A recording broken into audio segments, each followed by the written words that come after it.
KTSM 9 News Now starts right now. Unexcused absences are costing the El Paso School District millions in state funding. Thank you for choosing KTSM 9 News Now. I'm Oriana Botaro. The Board of Trustees is gathering for a meeting right now to discuss the district's annual internal audit report, which found upwards of 55,000 students were continuously marked absent at 5 schools between July of 2023 and June of 2024. According to the district's website, 80 schools make up the district and they have nearly 50,000 students enrolled. Our KTSM 9 News reporter Jesus Baltazar is at the district headquarters where the meeting is underway. Jesus. I spoke with the El Paso Teachers Association, their president highlighting several concerns with the internal audit report, but especially the district's attendance problem as it starts the new school year under a budget deficit. According to the report, 5 campuses had unverified absences, which cost EPISD approximately over $3 million in state funding, of which over $2 million came from Franklin High School, which had over 40,000 unexcused absences.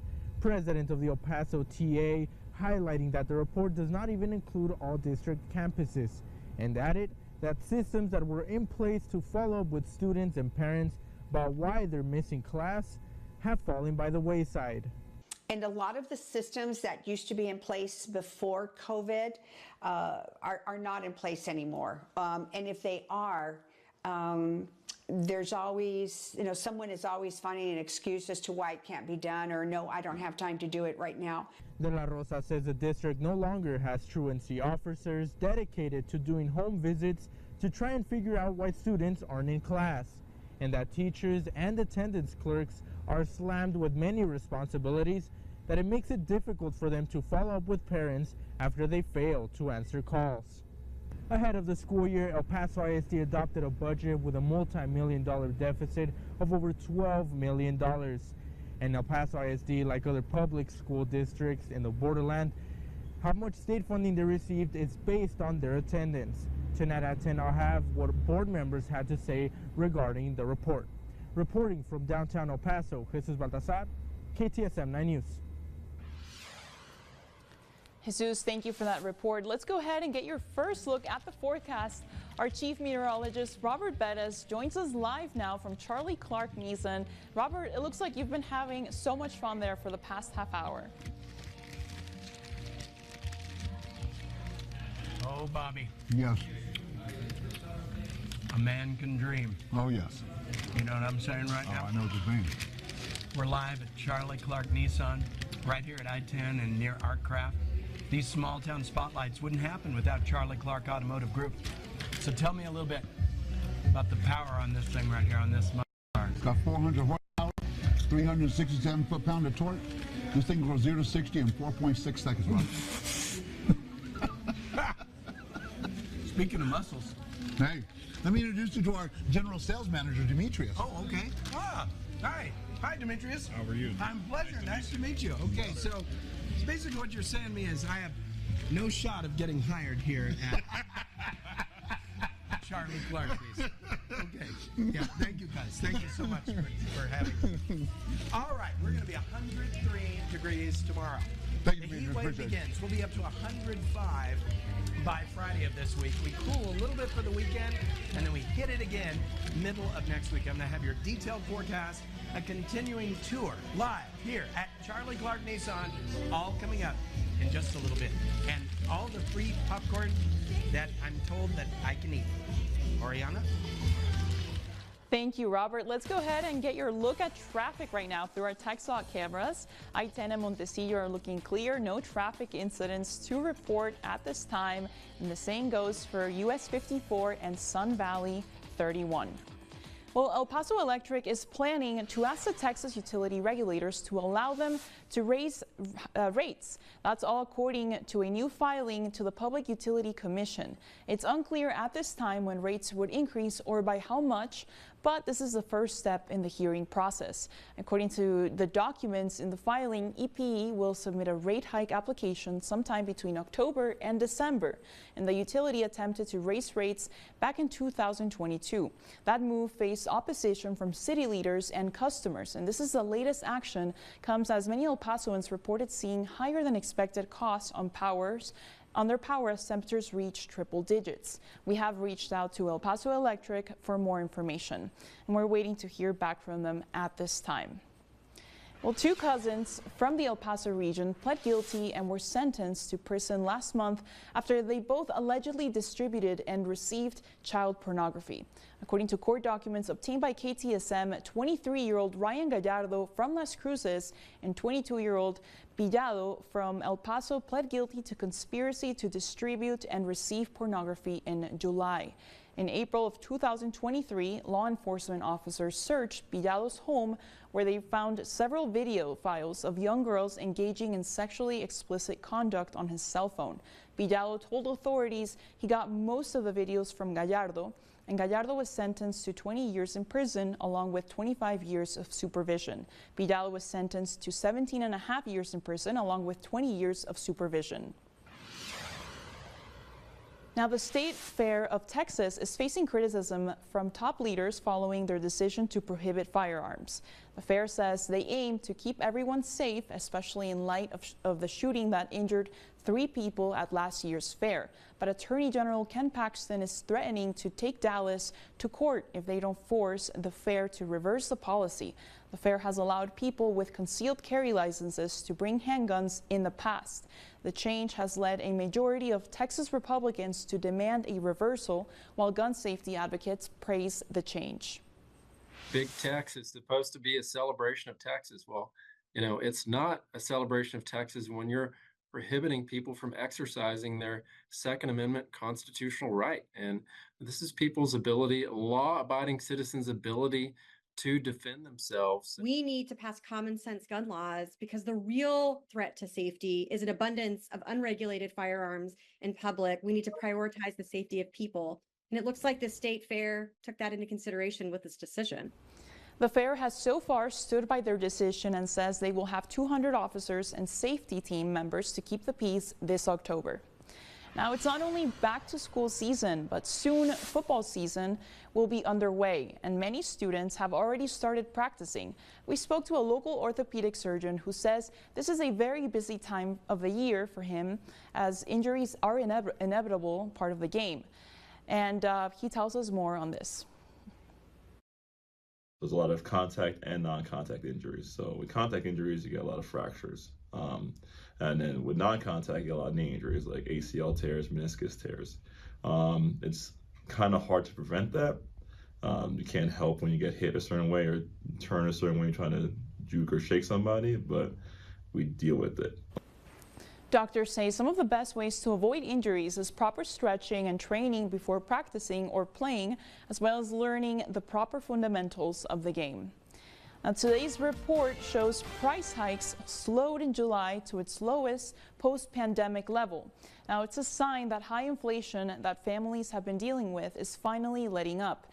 It comes at a time when both presidential campaigns are trying to make the case that they do a better job on the economy. Encouraging news on the state of the U.S. economy. Inflation dropping below 3% for the first time since 2021. A positive sign the country is moving in the right direction, but it also pinpoints a stubborn area: the cost of housing. This, by the way, accounted for 90% of the increase in the overall inflation index. Because of the housing shortage, home prices hitting record high, and interestingly, the rents are still rising at a robust pace. The economy is the top issue for many voters. President Biden taking credit for inflation numbers improving. So I told you we're going to have a soft landing. We're going to have a soft landing. My policies are working. At an event in North Carolina today, former President Trump blamed the current administration for higher prices Americans have faced. Does anyone here feel richer under Kamala Harris than Crooked Joe than you were during the Trump administration is anything less expensive. The Trump campaign claiming the economy was better off under his leadership. Meanwhile, Vice President Harris, she'll unveil her economic vision on Friday. Her campaign says she's focused on lowering cost for families. And so wants to make sure that the American people understand the ways in which we can grow our economy and make sure that everybody has the opportunity not just to get by, but to get ahead. Both candidates are hitting battleground states this week and making the economy a centerpiece of their message, hoping to win over voters. In Washington, Bree Jackson, NBC News.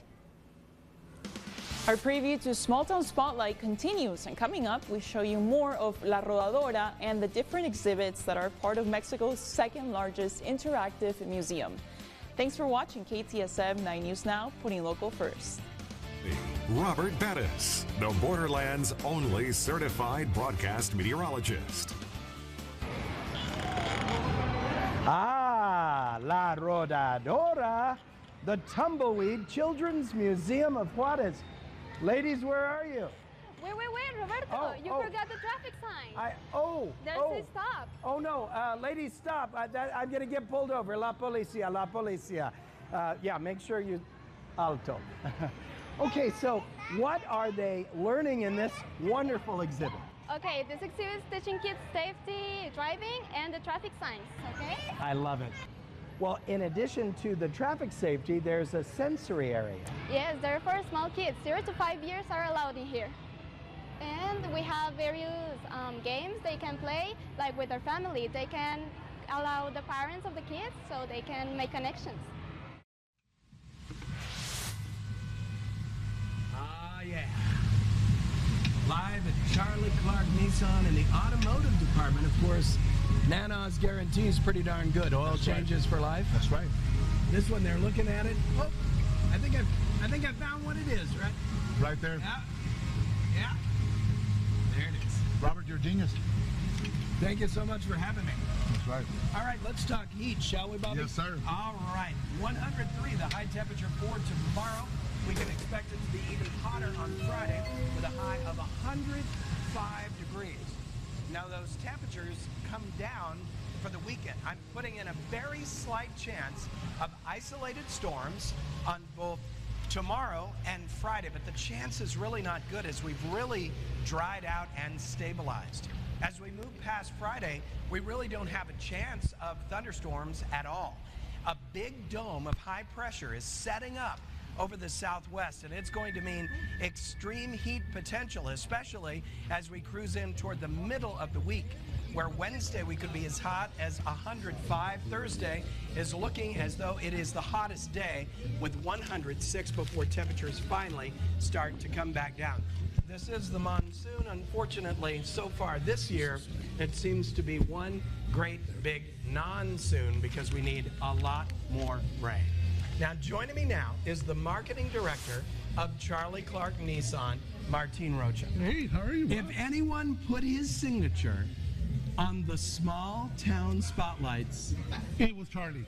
It was ultimately it was Charlie, but you were the one that went fishing and talked to Channel 9 about this, and people love the small town spotlights. Yeah, absolutely. Yeah, and we're glad, and we're just blessed to be a part of it.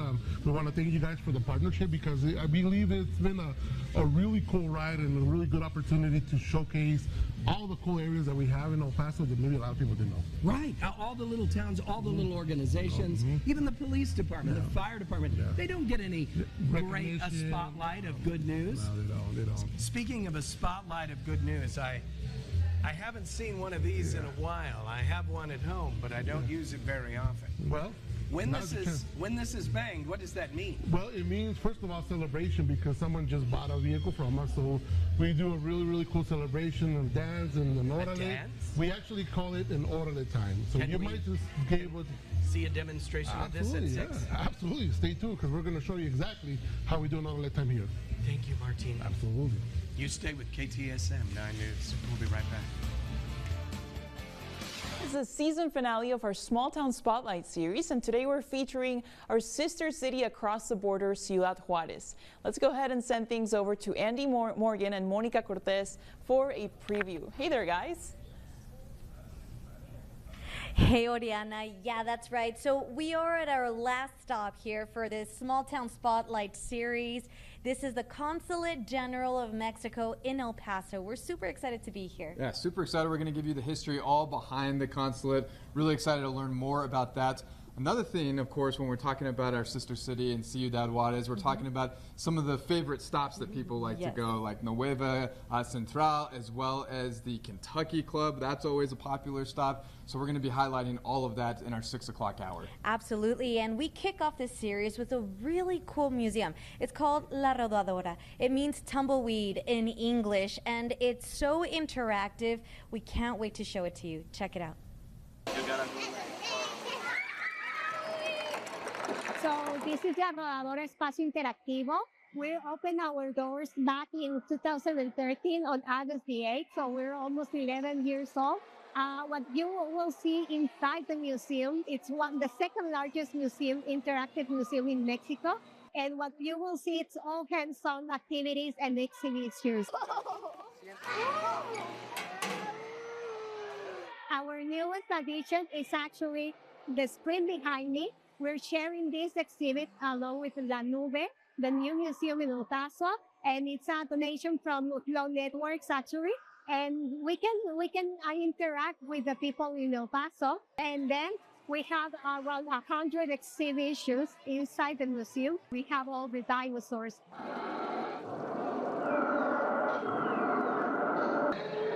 We have the activities for all ages. We have areas especially designed for small children from 0 to 6 years old.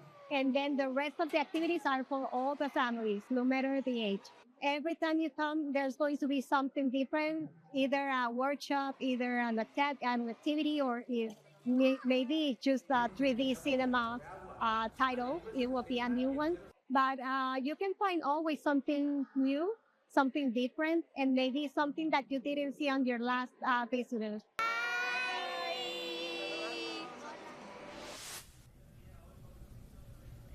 Isn't that great that there is a nice little link to El Paso here? So now joining us is the museum's director, Monica Felix. Thank you so much for being here. Thank you so much for having us and for visiting the La Rodadora last week. Something that I found so interesting, this is the second largest interactive museum in all of Mexico, which is absolutely incredible when you think about that. It's in our own backyard.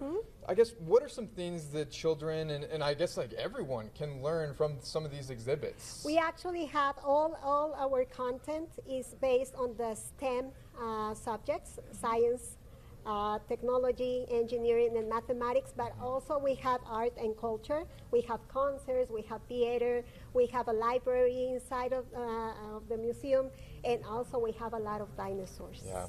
Very important. The kids love the dinosaurs, right? Kids love dinosaurs. So the next question is, we know that there is so many interactive exhibits here. Which one's the most popular, you would say? I think it's the dinosaurs dome. And actually we have the bubbles, I think will be the second one, the most interesting one. And then the supermarket. You just saw Rob playing in there. So I think that's the three main exhibits inside the museum. And when you have such an interactive museum like yours, I know that there are upcoming events that you, of course, want to highlight and let our viewers know that, hey, this is coming up. What are some of those events? Well, we're just celebrating our 11th birthday this month, the 8th of August. So we will have, this weekend, we have La Fiesta Rodásica. That will be between all the dinosaurs and us. So, and then we have on September, we'll have the Night of the Museum. We'll start the series of 4 nights at the museum for adults only. And then we'll have in October the Science and Technology Month. So we'll wait for you up there. Yeah. Oh my gosh, I can't wait to go. Thank you so much, Monica. Well, let's go ahead and send it over back to Miss Oriana Botaro. Thank you, Monica. And Robert has a final look at your forecast after this quick break. This is KTSM 9 News Now, putting local first. Would you like to be a weather watcher? Send those fantastic pictures to us right here at news@ktsm.com. Here's a quick look at the forecast. 103 the high temperature for tomorrow. Extreme heat potential on Friday at 105. And the heat keeps going as the storms basically disappear for a week. And we'll move into extreme heat by the middle of the week. We could see 106 by Wednesday. Bobby, what is this? Cappuccino. A cappuccino. You've already you feed people breakfast. You've already given me popcorn. Unlimited amounts of popcorn, water, and now perhaps this cappuccino? Yes. Bobby, come here. Go right over here. Yes. See those people over my shoulder over there? Yes. I think they're closing a deal. Yes. Which means, of course, at 6 o'clock. Orderly time. Orderly time? Orderly time. It's a big deal, isn't it? It's a huge deal. It's an entire production. We're welcoming that family, hopefully, to the Charlie Clark family. And we're going to watch it all live right here on KTSM at 6 o'clock? Yes. I can't have any more to eat or drink. It's too much. Mariana, live at Charlie Clark Nissan. Thank you so much, Robert. And Nightly News Now with Lester Holt is up next. We'll see you back here for KTSM 9 News at 6 in just a few minutes.